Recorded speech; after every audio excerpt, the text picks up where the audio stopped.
manera totalmente opuesta a lo que la gente en general piensa con la concepción romántica de la escritura.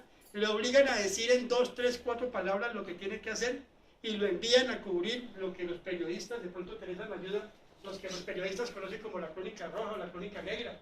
Es decir, tiene que estar pendiente de los muertos, de los anfiteatros, de la llegada de los personajes, de los enfermos. Entonces conoce la vida que él nunca conoció, porque su madre desde pequeño le había impuesto el que cuando se portaba mal tenía que leer la Biblia. Desde los 3 años lo pusieron a leer la Biblia la Vulgata, ¿no? Que fue la tradición principal, la tradición original del hebreo y del latín, del hebreo y del griego que se hizo al latín. Desde pequeño aprendió a leer en la Biblia y todos los códigos que tenía en la cabeza fueron realmente metidos en la cabeza por parte de su madre.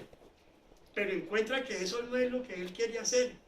Encuentra que él lo que quiere hacer es otra cosa. Se pone a escribir y encuentra que en Chicago, cuando comienza a producir sus primeros escritos, le exigen tener que contar las cosas de manera concreta, con 2, 3, 4 palabras.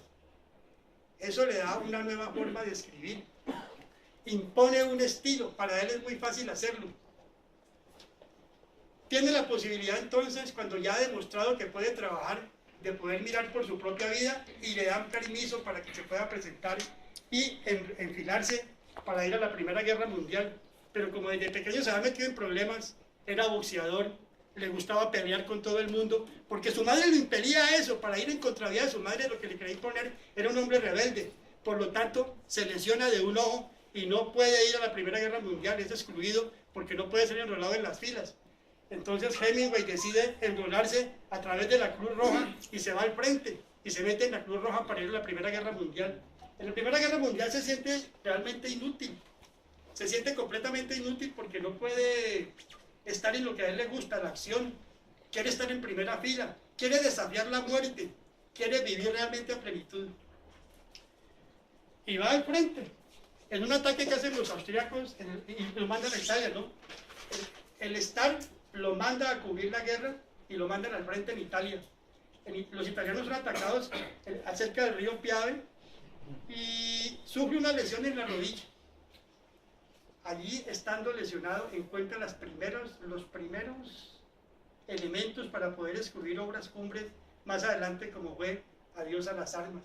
Ahí se enamora de una enfermera que es Agnes, que fue el amor ideal, el amor que toda la vida lo persiguió, pero el amor que supuestamente él lo traicionó, el amor que lo dejó por un oficial de más alto rango, porque le dijo que no se casaba con él. Regresa y Ernest Hemingway hace sus primeras publicaciones, después de que regresa de la guerra, hace sus primeras publicaciones y escribe su primera obra. Su primera obra siempre estuvo iluminada por alguien que le dio sus primeros pininos, digamos así, que fue Sherwood Anderson, al que más tarde Hemingway traicionaría, al que más tarde Hemingway, porque era un hombre realmente vanidoso, aparte de lo que vamos a decir ahora, que era un hombre machista, que era un hombre vanidoso, que era un hombre que tenía problemas con las mujeres, que era un hombre que más tarde inclusive algunos de sus amigos, como vamos a ver, lo va a catalogar de homosexual, un hombre que va a tener problemas con todo el mundo, pero que va a ser un hombre que va a reivindicar eso que los hombres en aquella época, en 1920 por ejemplo, eran todos machistas. Realmente la concepción para Hemingway era que era un hombre machista, que era un hombre de verdad, que estaba en la capacidad de desafiar a todo el mundo. Al principio escribe hace algunos escritos y el primero de ellos que le publica Star son relatos cortos, porque los relatos son muchos y hay que seguir la secuencia. Ya ven ustedes aquí una pequeña muestra de 7 u 8 novelas y cerca de 500 cuentos y escritos que hizo. El primero de ellos fue 3 relatos y 10 poemas. En los 3 relatos habla al norte de Michigan.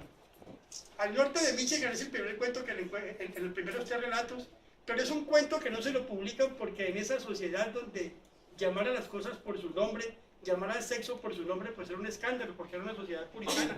No se lo publican, inicialmente no se lo publican, pero sí lo meten en los 3 relatos y 10 poemas. Escribe fuera de temporada y escribe Mi padre. En el cuento de Mi padre, porque es un buen cuentista, es el mejor cuentista. Inclusive Gabriel García Márquez, cuando escribe un cuento que se llama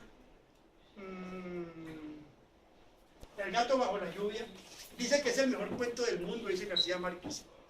Que nunca había leído un cuento realmente del tamaño de lo que había escrito Hemingway con el gato bajo la lluvia. Eres un buen cuentista y escribe novelas que más adelante vamos a ver que son llevadas al cine, pero que tienen una cantidad de simbolismos. Escribe mi padre en 3 relatos y mi padre es una queja, realmente una queja de ver que su padre había sido cooptado por su madre y que no respondía a las expectativas de él. Mi padre es un cuento que tiene que ver con un jinete que es un tramposo.